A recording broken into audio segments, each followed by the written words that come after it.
For this team, for this city, I will do anything. For me, that was everything, y'all. Flock up or flock off, not you. You stick around because it's about to go down. As you can see today, I am sitting down. Can you smell what the flock is cooking? Bro, first things first, man. How to skip my Eagle dog, my Eagle vision, my Eagle eye, and all that, bro. Happy birthday to Jason, the Captain Kelsey. What is we doing? It was so ironic that yesterday, it was his birthday. Yesterday was a Saturday. Whatever the case may be. I believe they said it was yesterday. And bro, like, I do my playlist before the game, in my pre-game rituals, while I'm getting ready for the game and all that. I listen to a few things. I make up a little playlist. I didn't get to drop that on y'all on Setup Saturday, regardless of whom or what. At the end of the playlist, that's just yesterday, I played the speech. Crazy, and it was Kelsey's birthday. Like, it's just something I needed to channel that speech, because yesterday was a big game. We don't want to make it more than what it was. It was just game 9 out of 17. Blah blah blah. Sure, yeah, people are gonna say all of that, coach talk, whatever. It's a big game, so I needed some extra energy. The most energetic entity in the Eagleverse needed some extra energy. Crazy, right? Whatever the case may be, I pop on the speech, man, and I mean the speech is just so crazy. And I say all that just to say, man, happy birthday, Jason Kelsey. So while we had that speech, then that's how I start my day. Then we end the day, at least football-wise. No, we did watch the 8 o'clock game, whatever. But as far as the Eagles go, end of the day, hearing Jalen Hurts post-game speech, and your man coming, listen, I got bro, for this team, for this city, I'll do anything. Where the fuck did that come from? He just felt inspired to say that. It just came out of the Eagle gods in him, like just push it out of him, out of his body, out of his soul, like, bro, because I believe the question had nothing to do with that. But I guess it did, because they were talking about the injury, I believe, and, basically he was saying, for this team, for this city, I will do anything. It was everything for me, bro. I'm talking goosebumps, chicken skin, adrenaline, like I was, it was amazing to behold, man. Love this flocking dude, man. And while we start with that, we start with him, start with Kelsey and my two captains, two of our many captains. So many guys, so many things to get into. So I'm flocking, locking, it's a Maniac Monday. We're probably going to get long-winded. We're probably going to be here for a minute. If you ain't got the time, fine. You know what I'm saying? Get out of here. Get out of line. And let the people come to the front. No, I'm joking. Flock up and flock off. I'm here for my folks. I'm here for the jokes. I'm here for everything, but mostly those flocking with the birds, man. Shout out to all the new subs, all the old subs. My mama flockers, the papa flockers, the flockers and flockers, the flockitas, el flockitos, all of those, all that, man. Like, just so happy to be here to be able to do this thing and, just imbibe with the Eagle. Just another one of these Eagle communities out here, man. Flock up, you got Bird Gang, Eagle Nation, the Eagleverse, whatever you want, everything, all of this, man. It's all encompassing. I love it. I just love putting out this energy. I love this therapy, man. I love this team. I don't want to get all icky. I love you guys. It's just, sometimes you got to say it because you never know when this thing's, okay, we're getting a little too deep. But, it's just a beautiful, beautiful, beautiful thing to be a fucking Eagles fan, especially days like this. Days after, like dogs, so much energy was exerted, so much adrenaline and the roller coaster that they put us on yesterday, man. A W is a W at the end of the day. That's what we're all here for. But I mean, whoa. It was a lot. So today, I said, I mostly only do this in the offseason, the sit-down thing. During the season, I'm so pumped. We stand up, we get crazy, we go wild. But today, and it's our bye week. So you know what? Let's chill out. Maybe I'll chill out, sit down for the next 2 weeks. I highly doubt it. But today, I just felt it was only fitting. Let me take a flocking seat because, whoa! And we're going to flock in. Like I said, got a few things to talk about. I don't know. You know me, sometimes I'm on 100,000 million, and it may seem like I'm going to be here for a while, but I'm out of here in 2 minutes. I highly doubt it, though, y'all. So, first thing I want to get into, we had happy birthday, Kelsey, just let's get into some numbers real quick. What's super dope, I believe this will be the 27th week in a row, and for all intents and purposes, I believe it will be 28 weeks in a row because we have a bye, and no one can get a better record than us on our bye. They might be able to get more wins than us, but as far as a better record, we are the only one-loss team left in the league. So for all intents and purposes, and then we play the Chiefs. So right now as it stands, it may be 30 weeks in a row that we will be tied for or have the best record in the NFL. Give it up for our flocking Eagles here on the Maniac Monday. Are you kidding me, bro? 30 weeks of, this is an era, and I've heard other I hate to say other content creators, like I'm up there on that, but I've heard content creators speak to the fact that, this is the golden era, the platinum age of Eagles football, albeit you don't win Super Bowl, but I mean, very evasive Super Bowl. Let's get that straight. Some people, they don't have winning for a while, and then they get like a little taste of winning, and all of a sudden they're elitists. You know what I mean? Like, I mean, I do feel like we're an elite team. Don't get it twisted. But I don't want to adopt that elitist mind state. Like, I don't like that. Like, it has to be like this now because I'm used to this. Like, no, dog, winning in the NFL is hard regardless, bro. And I would never want to adopt that attitude. Oh, they're talking about our birds right now. I want to pause it. So the point I'm trying to make is, man, just embrace this and love this thing that we got going on here, man. 30 weeks straight of having, we've been the best or tied with the best for the last 30 weeks of this thing, man. 30. And that's a span of over 3 years, right? No, it couldn't be 3 years. Couldn't be 3 years. 30 weeks. Year and a half. Like, since the beginning of last season. So this is amazing. This is dope. This is fun, man. And just let's enjoy this ride, man. Embrace it for what it is. I mean, we all want that elusive trophy at the end, not to mention it. Okay, so while we got that 30 weeks of being the best team or tied with the best team, right? We've got that going. Then we've got the 8-1, 9-1, 9-0, 12 straight Jalen Hurts has. Oh, no. Let's get to the 8-1 one. The 8-1 one, right? So 8-1. This is the fourth time in our history that we've been 8-1. The Eagles in the Super Bowl era. Each one of those times we've gone to the Super Bowl.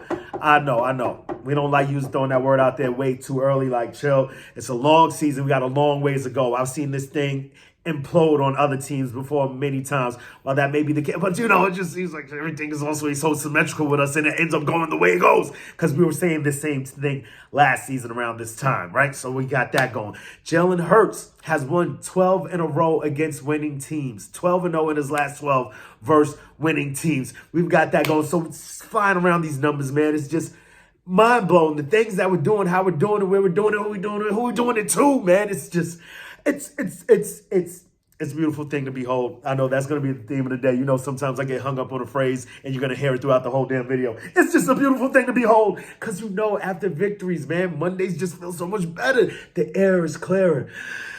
The sun is brighter, even if the sun ain't out. The rain is rainier. Who cares? Everything is better, dude. And I'm loving it, especially after beating the Cowboys and hearing like all the noise, man. I told you what we was going to hear today if you checked into... Is it First Take? No, First Take. Yeah, they sound a little crazy over there too, but they saying the right things. But we've got Undisputed, right? Skipping Playmaker was going to come in talking crazy, man. And I really wanted to save this towards the end, but you know what? I hopped from the numbers to them. I don't know why. We're all over the place. I'm out of my straight jacket today. Therapy is in full go. I feel a little bit calmer. This is me calm, guys. So you've got that. And these dudes are talking crazy. And I believe you had Michael, a Playmaker, saying something along the lines of, we don't play the game just to play the game. You play the game to gain information, because Keyshawn was contending with him that, okay, yeah, you did this, yeah, you did that, but bro, at the end of the day, you got an L, and I get it. When you lose sometimes and you see ways that you could have won, you're going to harp on that a little bit, but you still, what he's trying to tell them is have a bit of humility, man. I can see if you came in and say, bro, yeah, it was a good game. They played a good game, man. We did this. We tightened it up. But you're making falsehoods. You're saying, we're not really, they say it's 2.5 back, but we're not really 2.5 back because we still get to play them again. No, man, the numbers say that you are 2.5. You have to, he's like, the delusion that these dudes have is wild. You are, in fact, in essence, for all intents and purposes, it's an actual factuality that you are 2.5 games back. Accept that. And I'm the maniac, and I have to give therapeutic advice because, it's good flocking with the flock. Y'all got me thinking the right way, walking the right path, flying the right line. We're doing it right over here, as far as I'm concerned. But, bro, you're saying you don't play the game just to play the game. You play to gain information. No, bro. You don't play the game to go to school. You go to school to play the game. What are we talking about here, Mr. Urban Playmaker? Make it make sense to me. We play the game. You don't play the game, just play the game. You play the game information. You guys have to go watch it. Watch this. It's quite comedic and very entertaining. And it's actually what got me up. Last few Maniac Mondays, the errands and all that have engulfed me, and I've been taking care. We got things to do on Mondays, right? But this, I had to hop in. Pumped me up, boosted me up, got me right in the seat, even though I had to limp over here. Speaking of old man Graham came out, showed up and showed out. Let's fucking go. But yeah, back to the point. So just when they come up and say these asinine things, man, my brain blows my mind. Then you have Skip speaking to the fourth quarter numbers. Oh, we outgained them 148-14 in the fourth quarter. Yeah, man, that sounds great. Your numbers. What the? Make it make sense to me, man. When do we play a one-quarter game? A lot of times that happens towards the end of games. You're playing a bit, like I always say, like I've always heard, feels like the prevent defense only prevents you from winning a game. So, of course, we were falling back and letting them, you know what? Give credit where credit is due. Yes, they did work in the fourth quarter, and that's all that matters. See, I almost became delusional myself. Yes, those numbers are, in fact, true. But what about the first three quarters? And forget about that. Forget about that. Throw that all out the window, because at the end of the game, you add up the numbers as far as yardage goes and receptions and possibly sacks and defense numbers and all kinds of things. Like, yeah, it's going to show on paper. No, what it's going to show on paper is that we won. Because while you over there playing with numbers, man, giving us numbers, we giving you W's. We taking W's. We giving you L's. Yes. Yes. You can play with those letters. You can play with those numbers. We're going to sit over and play with these letters, man. I don't know what the fuck you talking about, man. And that's basically what Keyshawn was trying to get them dudes to understand, man. Like, dude, you lost. And he's trying to say it to him, like, respectfully, in a nice way. Not as crazy as I sound right now. Like, you lost. Like, you lost. Just, like, accept it, man. Accept it. Then we've got the next thing I want to get into. Yeah, we flying all over the place, dude, because you know how I do, man. We do this on the fly, right?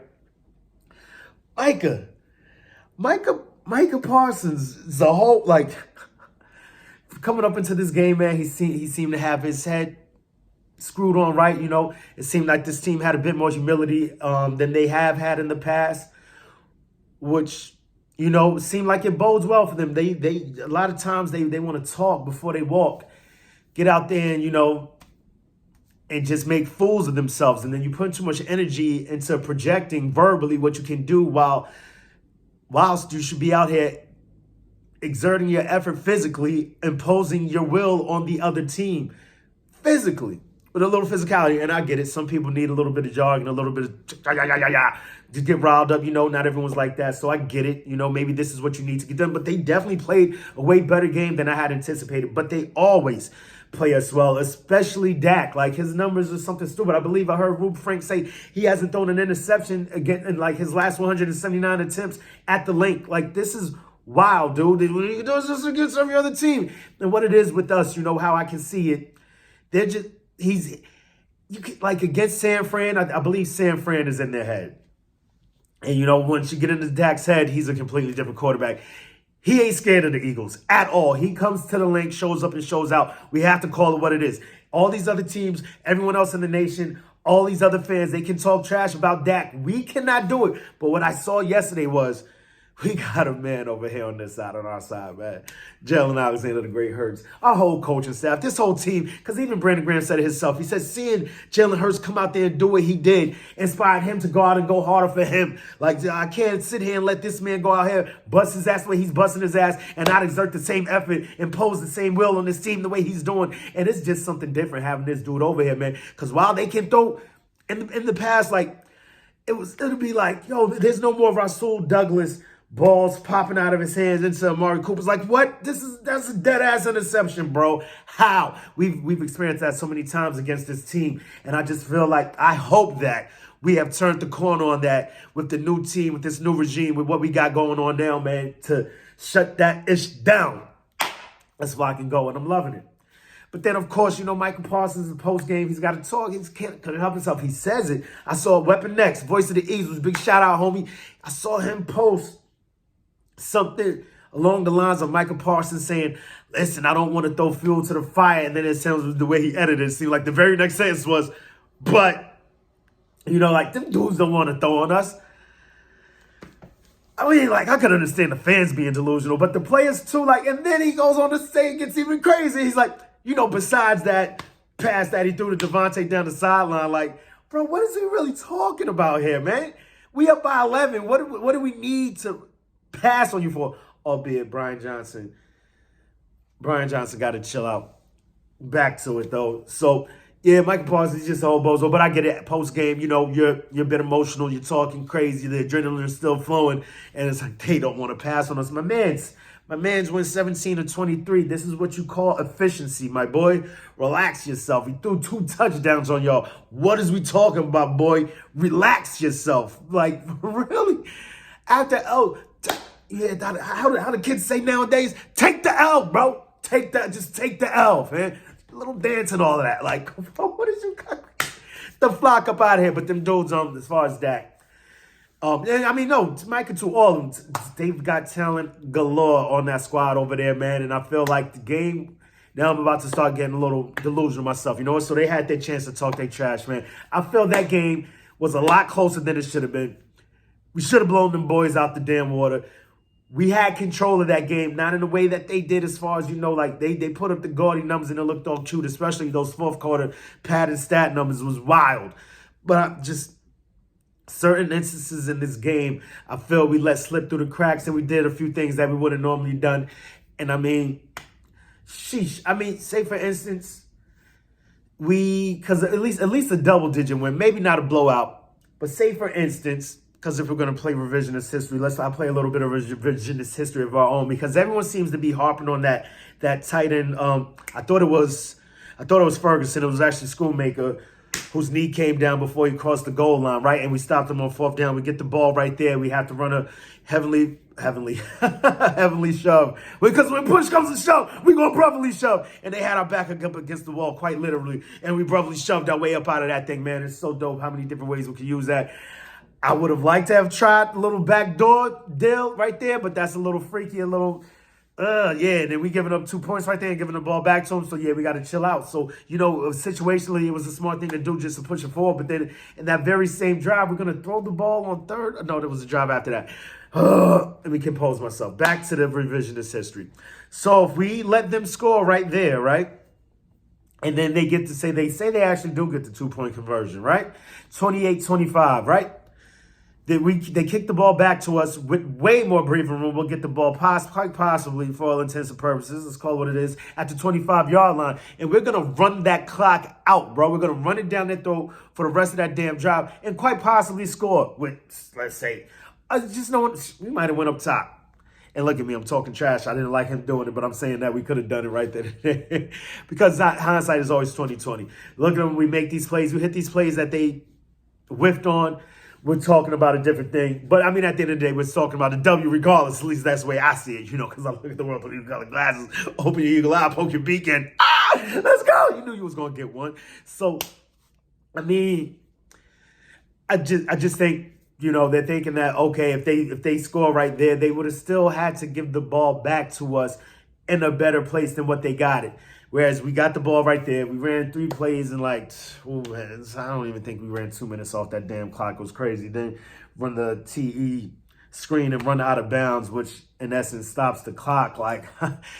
It was weird situational football. And that's what I'm hearing all day on all these shows, ESPN, Fox Sports and all that, talking about how giving the Eagles credit for their situational football. And it's seems to be a bit of fool's gold, because a lot of what I'm hearing is how bad the Cowboys are, and not much about the Eagles. I get it. When you're playing the Cowboys, the media, they're going to focus on them, put the microscope on them and all that talk. And, the difference is the Eagles play better situational football. I'm like, hold my beer. Hold up. Speaking of which, Maniac Monday flag was fly, y'all. I got some more to this time. Because sometimes on these Maniac Mondays, I'll be in here going in. Watch.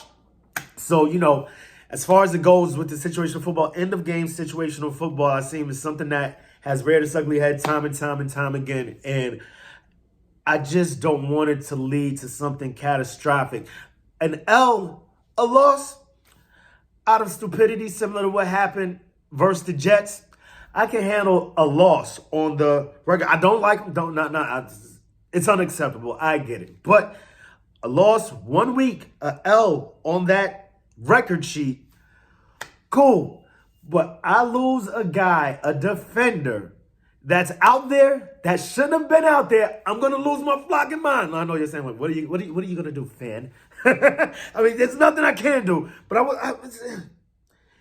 it would be less. It would be unbearable. It would be hard to accept that us pulling these dumb end of game plays, trying to. I don't know what exactly we're trying to do, man. At that point, the name of the game should be to get this clock to zero, man. Clock this game. Let's get up, get out of here. Get good, get healthy. We got better in the record books. Let's flock and go. What are we doing? We're putting too many guys out there in harm's way. I mean, just look, in that 40 seconds, you had Bradbury get banged up. You had Slay get banged up. I believe someone else went down too. I can't quite remember right now, but we're putting guys in harm's way when we make these foolish decisions, make these foolish plays on the offensive side of the ball at end of games when we could be clocking this thing. Eagle formation, Philly formation, victory formation. Let's get the flock up out of here, man. So we've just got to tighten that thing up, and I hope that's something that happens over this next 2 weeks, over this bye week, and just situational football, end of game. I believe Nick Sincerian, my boy, so sincere. You threatening me. So, man, you know, him and Brian Johnson have to have a long talk because, you know, last night I was a bit emotional. I said, I'm coming to the flock. Everyone out there talking about get rid of Brian Johnson. You know, I don't like that, you know, just throwing guys out. We're winning. At the end of the day, we're winning. We're doing a lot of good things. We're one of the top offenses in the NFL. And, you know, it's a bit of growing pains. I know you're saying, oh, it's 9 games. It's too long. Dude, we're not talking about just a season. We're talking about seasons. We want stability in that room. You keep flipping people. Things get, the message gets muddy. Things get weird. We're just moving things around for the sake of moving them around. Why not fix what you got? And I believe this is a fixable thing. I see a lot of good things that Brian Johnson implements. I mean, their end of half situational football is amazing, dude. Like, and I know you're saying, like, it's the same thing. What are you talking about? No, the end of the half and the end of the game are two completely different things. You don't want to be clocking the ball out. So I love his aggression in those instances going into halftime. You want to be aggressive, but he's playing them like they're the same thing, if that's what you're saying out there. Who are you talking to, Maniac? So, I mean, you got the end of the half, the end of the game. He's almost approaching these things the same way. A lot of aggression at the end of the half. Then he's also being aggressive at the end of the game. While I get it, keep your pedal to the metal. We got to clock this thing because we're putting guys in harm's way.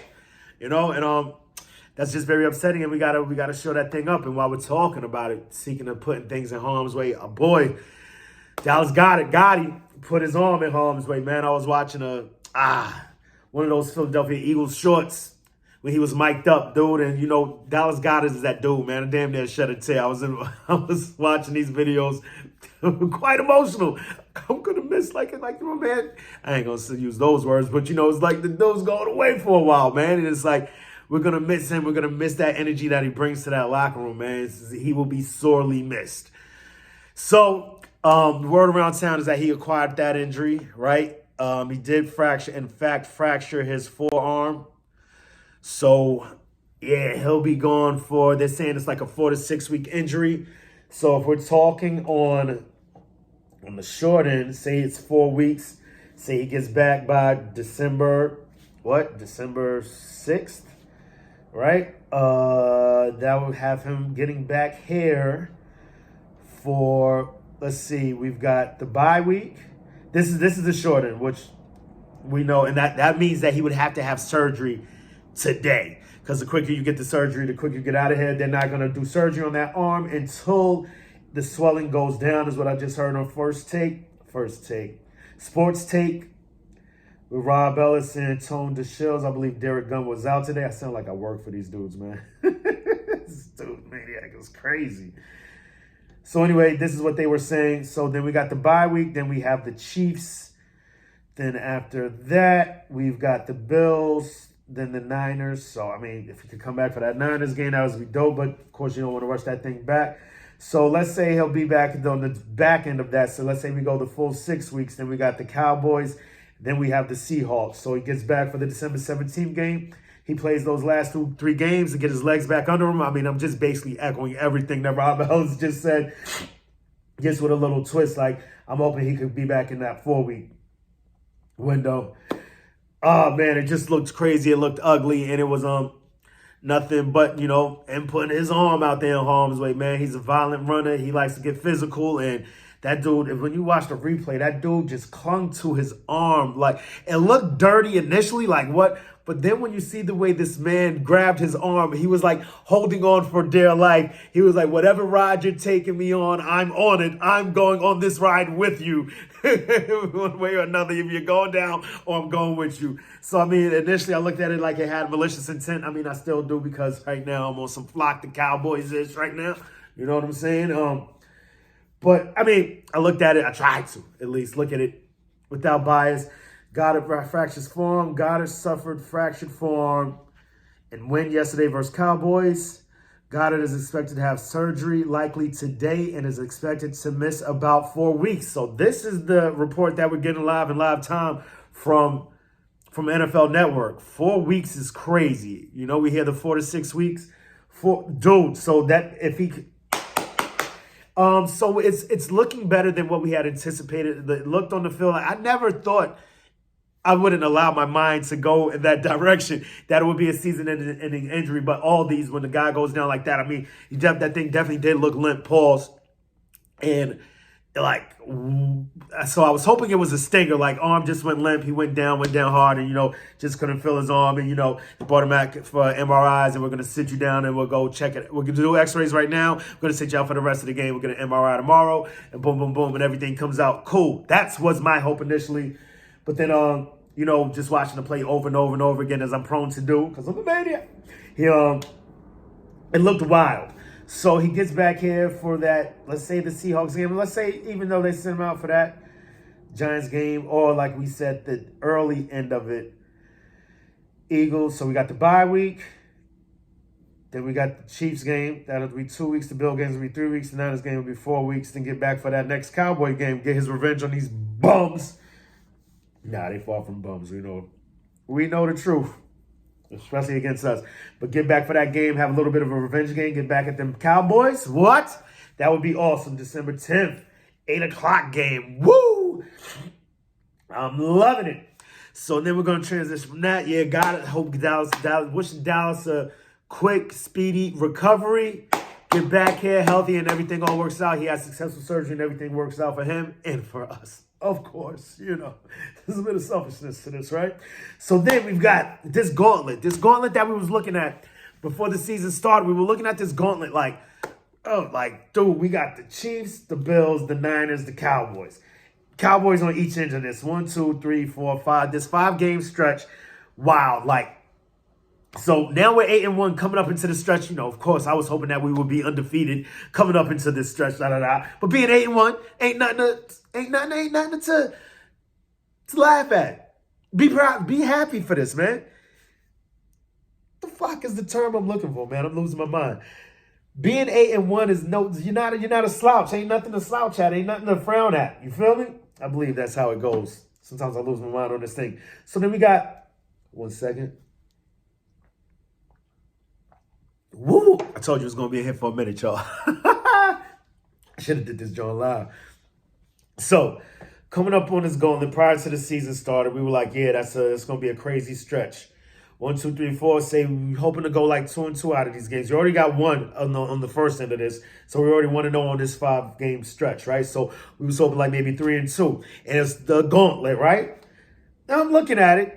Perhaps, being 8-1, a little bit overzealous. And I hope I don't come to eat my words. But you know what I'm saying? I'm crazy. I'm a maniac, crazy Eagle maniac at the end of the day. I got to talk about my life as I see it. I got to talk about our schedule as I see it. Got to talk about our lives as I see it, right? This stretch ain't looking as crazy as it did at the beginning of the season. The Chiefs, they had a great game 2 weeks ago. No, they lost to Denver. Then they went and smacked somebody up. Oh, no, they lost to Denver last week. Oh, They beat somebody before Denver. They had a big game. They looked pretty damn good, right? Then they lost to Denver. It's like, oh snap, they're human.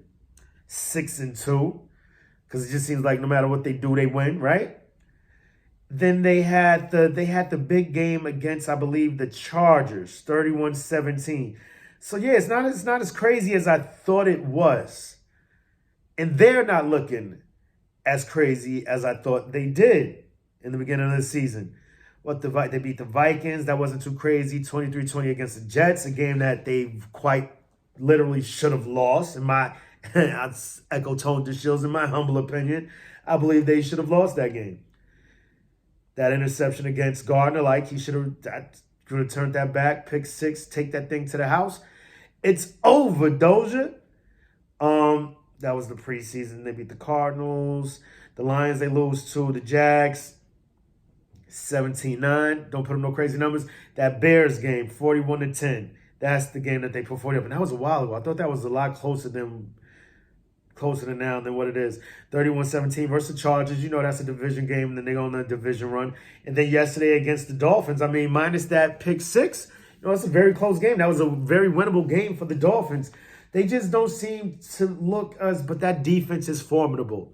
Let's not get it twisted. It's still an NFL opponent. Nonetheless, I'm just saying this gauntlet doesn't look as daunting as it did prior to the season beginning. So I'm feeling real good about that. So boom, check that one off, at least in my opinion, as a W, right?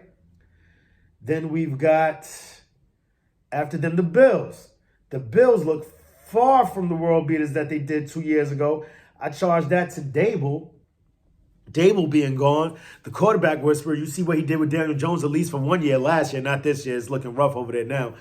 So you've got them and Josh Allen looking very human. They got smacked up last night by the Bengals. They can't get to their bye week quick enough. I heard Kyle Brent talking about that. Like, dude, these dudes is just limping around right now. They need this. They need this bye week. Like, they need a heart transplant. Like, yesterday, dude. Like, they need this thing to get here ASAP. And they're limping around this place. I mean, I would never want to harp on another team's injuries. I wasn't even privy to it, but he was speaking about, I believe, well, of course, he's an all NFL fan. He's covering everything, everybody. So what he was reporting was, they just have tons of injuries. The thing doesn't look quite the way it looked a few years ago when Brian Dable was there. Ever since he's left, I feel like Josh Allen has gone downhill. Then after that, we've got the Niners coming up after that, and the Niners don't look anywhere near as crazy as they looked just a few weeks ago against the Cowboys, smacking them up. Since they beat the Cowboys, they've been on a downtrend. I believe they've lost 3 in a row. So, I mean, it's wild, man, what's going on over here. And then, of course, the Cowboys in the back end of that, 4 weeks, and that I believe that's the toughest game out of these next 4, in my opinion. And then after that, the Seahawks, of course, who got smacked up yesterday by the Ravens. But this is football, and then I can sit here and say all of this, and that, they look like this against them, and they look like that against them. This football thing is a game of matchups. I was actually talking to my homie Niners fan a few weeks ago. I ain't seen him watch. Big shout out to the homie, right? So, but regardless, he's still a Niners fan. But he was a reasonable Niners fan, smart Niners fan. He was like, bro, man, all that don't matter. All that what we did prior to this 3-game losing streak does not matter anymore. And just because that happened with that and this happened with them and da-da-da-da, this is a game of matchups. That team can beat that team and you can beat the team that beat that team. But when those two teams face, it's a completely different ball game. You feel me? Because it's a game of matchup styles and all kinds of things are going on within the trenches and outside the trenches and the chess game that's going on between these coaches. Anything can happen any given Sunday. Said all of that to say that real quick. I could have said that about 10 minutes ago before going through that whole gauntlet. Daunting as it may be, doesn't appear as daunting as it did prior to the season started, man. So just I'm hyped. I'm ready for this thing, but also super hyped about getting this bye week. We need it. And I was saying yesterday, I didn't believe Slade came back, but I saw him talking post-game with Sal Powell, and it seemed like he was in good spirits. He couldn't wait for this bye week, go love up on his children and his family and all that. So he's ready for that. He seemed healthy, so that was a good sign. Bradbury came back in the game. The big bang is, of course, Goedert getting hurt and him being out for a few weeks. But just as the report we just got, it sounds like we got breaking news on the Eagle Maniac Monday Maniac show. What? I mean, we didn't know about it, but this is what they were saying on NFL Network. So that was dope. Got Micah. We touched on Micah, the speech. Yeah, I thought it was going to be a lot longer than this. I mean, nah, we've been here for a pretty long time. Yeah, whatever. It just, I forgot Sweaty. I forgot about Sweaty getting it, closing the game with the sack. I'm talking about BG and Blankenship and all this down the third. Sweaty, and it seemed like Carter was in there a little bit on the sack. Carter wanted to get his flex on too. Sweaty was over. I was like, Sweaty, get back in the damn huddle. But Sweaty closing that game out for us, man. Sweaty has been playing lights out all season, man. You have Reddit getting to him. They was turning that boy still. What did you say? I heard Clyde Simmons say, yo, bro, that dude is still. That dude, no, it was Shay said it. He said he ain't still, he's paper. Because they was tearing him up, running straight through him. Bro, but I mean, you know, that dude just got that bag. Reddick trying to get to that bag. And he ate him up. And he was eating him up all game. And then BG came in with the sack and a half. And what I also got to mention was him stopping. He's the one. I didn't know. I thought, because BG, there's no way that's BG out there on the end chasing down, because over the last few years, you know, BG lost a bit of a step. He still got the strength. He can still power drive somebody. He still got the dip. He can still get around the edge. But as far as pursuing somebody on the run, you know, he's got that quick motor. He'll get you on the 30 second. On the 30 yards? 60, hit you at the 60 foot. But bro, on that long end, on that back end, he's getting walked on. He's getting dragged up out of here. But he showed it, but he took a step back. He went back, not a step back, but, you know, he went back into the chime chamber for a little bit. And it's because of Brandon Graham that Dak Prescott did not get that 2-point conversion. It was Brandon Graham chasing him down. What? I did not notice that in live time, man. What? I was just saw, you know, Dak with them J's is pretty cool. Mega Maniac, yeah, he ain't Mega Maniac no more. That's Mega Maniac. He out here putting in these push-ups, clapping it, one hand behind the back in it and all that. It's crazy. Pause. You get what I'm saying? It's like clapping it, put one hand in the back of it. What? Anyway, push-ups, man. So, right? He's looking at the J's. It's like, nah, I ain't really feeling those things, man. I'm like, oh, this shit's pretty clean, though, man. It's part of my French. But regardless of what, he got that foot out because of the pursuit that Brandon Graham had on him, and that's just that max effort. That's what he was talking about when he was talking about Jalen Hurts and saying, I have to put in the same effort that I'm seeing this guy put in, and I got to go put that work in. And we was giving out that crazy work. Yeah, I'm back. Fuck out of here, man. Yeah, I'm just loving that W. Oh, yeah. I was right back there for a second. Skip talking his trash, yeah. And then just hearing Jalen at the press conference, and it was so not enlightening. It was so fulfilling to hear that, you know, your players think the same way that you think. I mean, that, you know, or at least even having it, because I'm pretty sure they don't think quite like the way we think. These are like world-class athletes. But, you know, just those things when you hear the coach speak after the game and the players speaking, you know, it's just lip service giving these media people whatever what they want to hear, just what I want them to hear, and this is all they're getting, and I'm up out of here. But hearing Jalen Hurts like echo these sentiments that, you know, them not closing these games out in the Eagle formation and victory formation and Philly formation is lending their team to injury, or putting their teammates in harm's way. And he said it himself. And if you want to check out the press conference from last night post game, he touched on these points. And it was just so good hearing him sincerely express those sentiments, you know what I mean? Because most of the time, you know, we hear Jalen Hurts get down there, is, you know, talking that tough talk, you know what I'm saying? Giving us those gems and all that, and a lot of pause, lip service, you know, just, yeah. We play to win. Peace. I'm up out of here. Trying to get home, man. Block up out of here.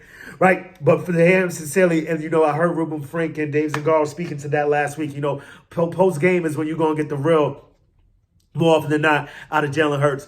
The next the next few days during game prep and all that, you're getting a more buttoned up Jalen Hurts. Whereas post game, you're gonna get a more sincere Jalen Hurts. So that was just dope hearing him say that, man. I think I touched on everything that I want to touch on today. Probably not, but I feel like I've been here a little bit too long. Fly decides, my guy. You know, I just gotta say that one more time. I feel like DJ, him, and once again, like I said, him and Sirianni, they gotta have a long talk. I'm loving Desai's schemes, more so situationally, like, you know, it's end of game stuff. I'm liking what he's doing at the end of games. Nothing against Gannon. He helped get us to a Super Bowl. Nothing against Gannon. You hear this guy? But, I mean, Desai, I felt like last year in games like this, it was more so we're just taking punches, you know what I'm saying? Just getting backed up, rope-a-doping it, trying to hold on for dear life, you know?